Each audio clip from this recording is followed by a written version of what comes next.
This is one useless fact about every character in GTA 5. Without further ado, let's get right into it. In story mode, Michael uses one very specific phrase in heists that I can confidently claim we all recognize. You forget 1,000 things every day, pal. Make sure this is one of them. However, what most people don't know is that this phrase comes from a Solomon Richards movie that Michael very much idolizes. A movie called Arthur Penny's Sanatorium set in a 1920s wellness center. The quote is confirmed to be in the movie by Solomon Richards himself when he calls Michael. We forget 1,000 things every day. Can't we just make this one of them? Arthur Penny's Sanatorium. Michael, my boy! Is everything okay? Yeah. Although Franklin appears for the first time in GTA 5, then we can actually hear his voice in GTA San Andreas. Hey dawg, what's up? Don't be touching me, fool.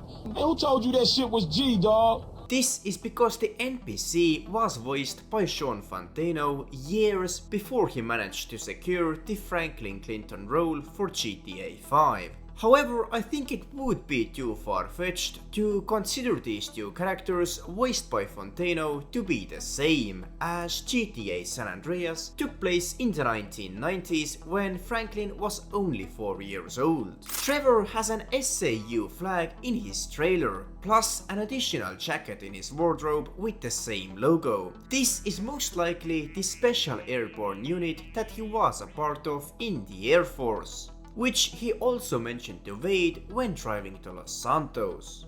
Right. So, this kid, he could fly planes. So, he signed up for the Air Force to fly all day long and bomb villages and maybe, just maybe, drop the nuke. And it was all going well until one day, just before he got his wings, an evil witch in charge of psychological evaluations told him he was unstable and grounded him for life.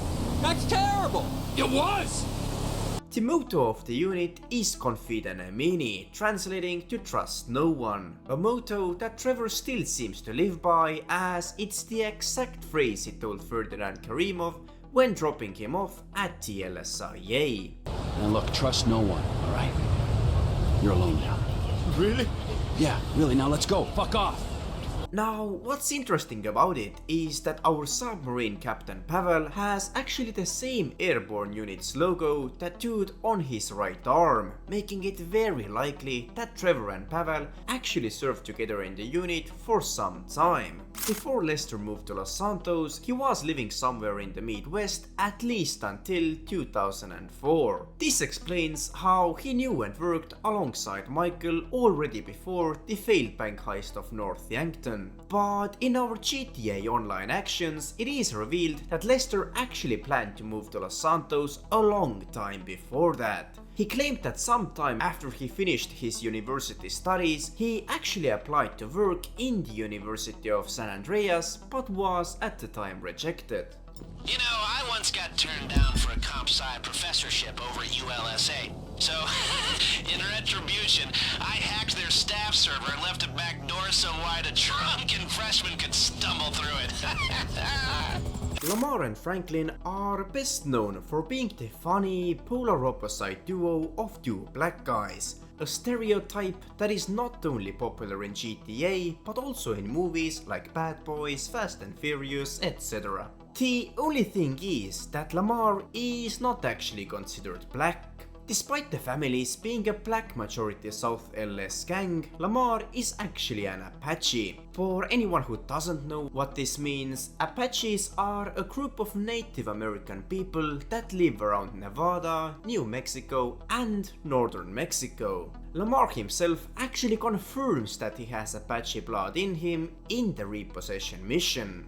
Nigga, that's that Apache blood in me, homie. You ain't lucky I ain't do a flying tomahawk and scalp they motherfucking ass. So, factually speaking, Lamar is actually a Native American and not of African descent. Ron Jakovsky only met 2 out of the 3 GTA 5 main protagonists, his partner Trevor as well as Michael. But he never actually met Franklin, mainly because while Michael and Trevor were exiled from Los Santos, Franklin didn't have to move to Trevor's trailer. Despite this, if you do decide to kill Ron playing as Franklin, Ron will actually still message you that he will be withdrawing $5,000 from you for medical treatments. Steve Norton was also one of the many people who moved from the freezing Midwest to the sunny beaches of San Andreas. In 2004, he also appeared in Michael's funeral. In the initial version of the game, he appeared wearing only sunglasses. In the enhanced version of the game, however, Rockstar actually removed the glasses and changed him to just wear a beanie. This was most likely done to make the character more recognizable for most players. Steve Haines is briefly mentioned in the story to have his own criminal underworld TV series. Now, I have to say that these are perhaps some of the most interesting TV episodes in the entire game, as Steve goes around Los Santos and talks about the criminal activity going on. Hi, I'm decorated FIB agent Stephen Haines. The FIB, the police department, and the sheriff's office are fighting a war out here every day in a city where dreams too often become wet with tears. Leather, exhaust, and drugs. No, this isn't an exotic S&M party.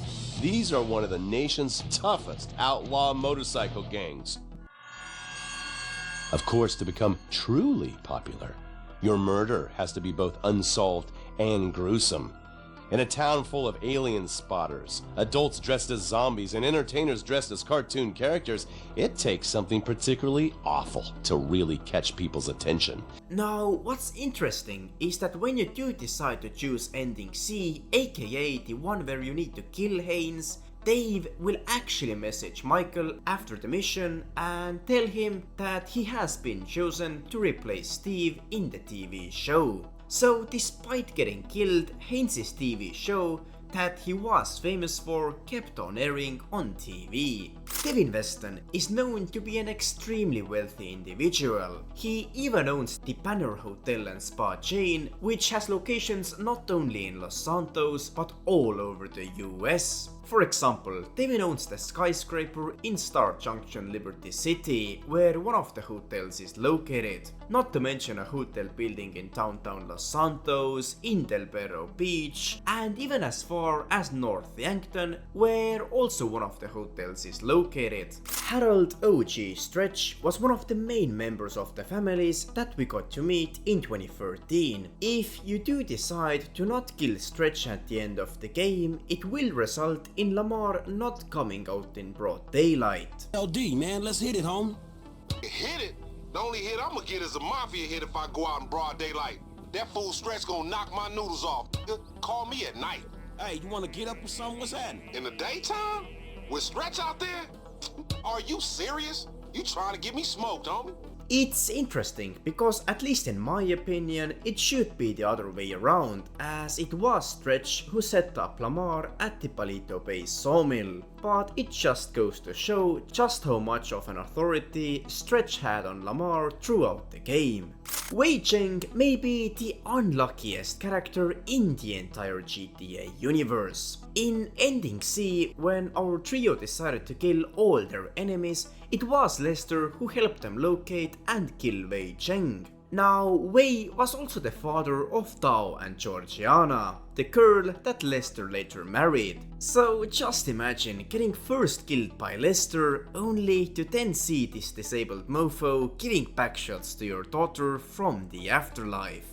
Amanda de Santa has her own Ubermacht Sentinel drop top that can be seen in front of Michael's house. If you look closely to the number plate, it spells out to be Crystal. This is a reference to Amanda's stripper name, the one she used to work under before eventually marrying one of his clients that turned out to be our main protagonist.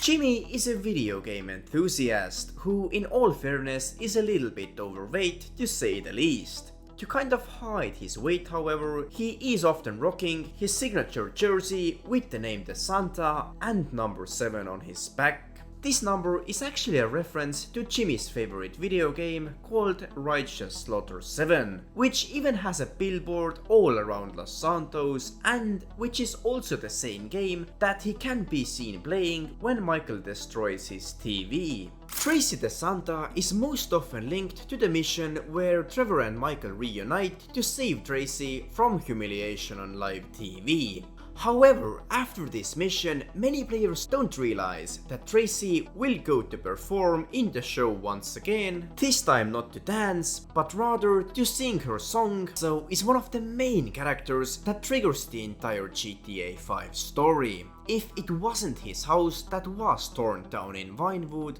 Michael wouldn't have had to rob the Evangelico jewelry store, meaning Trevor wouldn't have come searching for him. But coming back to Marty Madrazo's mansion in Vinewood Hills, this house actually has a decorated interior which we unfortunately never get to see in any of the cutscenes. All cutscenes with Martin rather take place at the front of the house. In my opinion, quite a waste of an opportunity, as this house seems to have an incredible view to the city's skyline. Patricia was in the final version of the game only kidnapped by Trevor. No!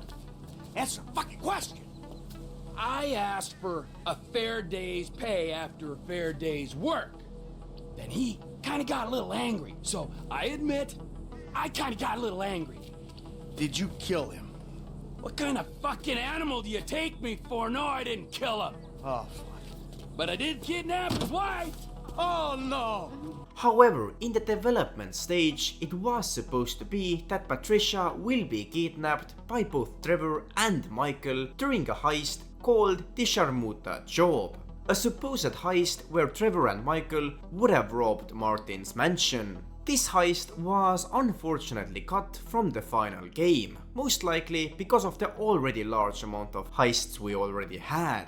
And therefore, the kidnapping of Patricia by only Trevor is actually just a replacement alternative. Although Wade Hebert never appears in GTA Online, then he actually plays a vital role in one of the DLCs. Wade is not only the cousin of Floyd, who Trevor decided to use for sleeping ground, but he's also a cousin to the Fooligans leader Dax. And it is most likely that it was Wade who encouraged Dax to take over Trevor's old laboratories in Sandy Shores in 2022. Like I mentioned before, Wade does not directly appear in the cutscenes of the Fooligans' actions, but the Fooligans still talk very highly of him. Solomon Richards is perhaps one of the biggest gentlemen that we have in GTA 5.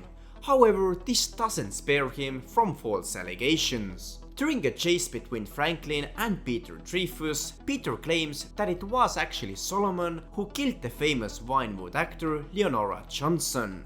It was Solomon Richards, not me! Now, although this was a complete false allegation by Dreyfus, then Solomon still had an indirect connection to the murder, as it was Solomon's father who Peter wrote a confession letter which Solomon's father tore apart. Molly Schultz has her own phone number that we can call in the game. However, for some completely unknown reason, if you do decide to call her number after the mission I Fought the Law, you will be directed to Cletus Ewing's voicemail, a character that should presumably have no connection to Molly Schultz whatsoever. Brad was one of these characters that played a huge role in GTA 5, but whom we never really got to know. However, it is actually very likely that it wasn't supposed to be Brad that got taken down by Dame Norton. If you look closely at the death of Brad, you can see that Brad walks in front of Trevor just about when he got shot. This has actually started a theory in the GTA community that it was supposed to be Trevor who would have gotten shot, which weirdly is also a statement that Trevor makes to Michael in 2013. Oh, and how was that, huh?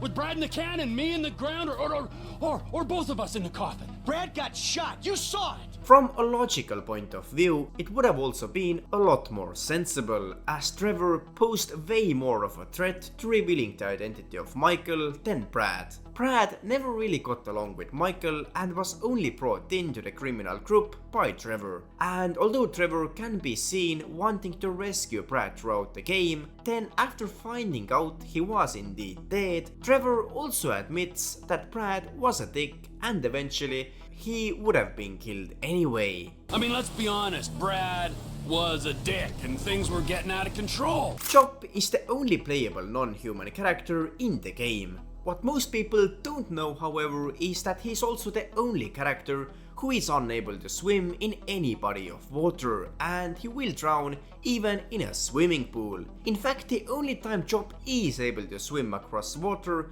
is in the Cassidy Creek while chasing down the O'Neill brothers. Anyway, these are all the GTA 5 main characters that we covered in this video. Let me know in the comments if you already knew any of these random facts about the characters of GTA 5. And if you would like a similar video for all of the characters appearing in GTA Online, you can also let me know down below.